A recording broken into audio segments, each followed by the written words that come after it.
Hello, ഞാൻ Rasheeda, Mukkam കാലിക്കറ്റൈസ് കണ്ണാശുപത്രിയിൽ work ചെയ്യുന്നു. ഇന്ന് ഞാൻ സംസാരിക്കാൻ പോകുന്നത് കുട്ടികളിലെ നേത്രവൈകല്യങ്ങളെക്കുറിച്ചാണ്. ഇവർ രണ്ട് തരത്തിലാണ് കാണപ്പെടുന്നത്.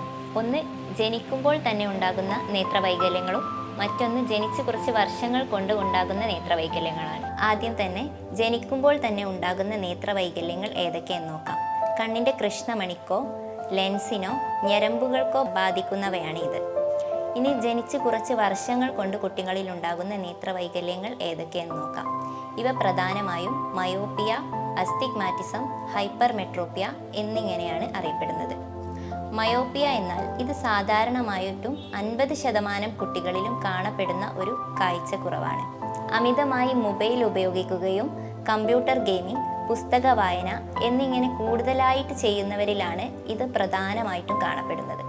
ഇവ എങ്ങനെയാണ് കണ്ടുപിടിക്കുന്നത് എന്ന് നോക്കാം. ഇതിനു വേണ്ടിയിട്ടാണ് സ്കൂൾ സ്ക്രീനിംഗ് പോലെയുള്ള പരിപാടികൾ സംഘടിപ്പിക്കുന്നത്. പ്രധാനമായും ഇത്തരത്തിലുള്ള സ്ക്രീനിങ് വഴികളിലൂടെയാണ് കുട്ടികളുടെ നേത്ര വൈകല്യങ്ങൾ ആദ്യമായി തന്നെ കാണപ്പെടുന്നത്. ഇവ എങ്ങനെയാണ് പരിഹരിക്കുന്നത് എന്ന് നോക്കാം. ഇതിനായി കണ്ണടകൾ ഉപയോഗിക്കുക തന്നെ വേണം. കണ്ണട ഉപയോഗിക്കുന്നതിലൂടെ ദീർഘദൂരത്തേക്കുള്ള കാഴ്ച വളരെ ക്ലിയർ ആവുകയും ഇവ കാഴ്ചശക്തിയെ മെച്ചപ്പെടുത്തുകയും ചെയ്യുന്നു. ഇത്തരത്തിലുള്ള കാഴ്ച പ്രശ്നങ്ങൾ പരിഹരിക്കാതിരിക്കുന്നതിലൂടെയുള്ള ദോഷങ്ങൾ എന്തൊക്കെയാണെന്ന് നോക്കാം. പ്രധാനമായും കുട്ടികളുടെ മെൻ്റൽ ഡെവലപ്മെൻറ്റിനെ ഇത് ബാധിക്കുന്നു. കുട്ടികളുടെ ബുദ്ധി വികാസങ്ങൾക്ക് ഏറ്റവും പ്രധാനമായിട്ടുള്ള ഒന്നാണ് കാഴ്ചശക്തി.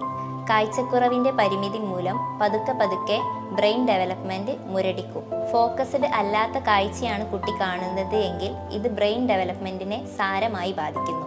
അതുകൊണ്ട് തന്നെ കുട്ടികൾക്കുണ്ടാകുന്ന നേത്രവൈകല്യങ്ങൾ വളരെ പെട്ടെന്ന് തന്നെ കണ്ടുപിടിച്ച് അതിനായിട്ടുള്ള ചികിത്സ നൽകേണ്ടത് വളരെ അത്യാവശ്യമാണ്.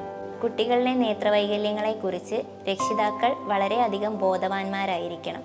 നമ്മുടെ കുട്ടികൾ എന്തെങ്കിലും കാഴ്ച സംബന്ധമായ എന്തെങ്കിലും ബുദ്ധിമുട്ടുകൾ പറയുകയാണെങ്കിൽ അത് ഒരിക്കലും നിസ്സാരമായി കാണാതെ അതിനേതായിട്ടുള്ള ചികിത്സകൾ അവർക്ക് നൽകി കൊടുക്കുക രക്ഷിതാക്കളുടെ ഉത്തരവാദിത്തമാണ്.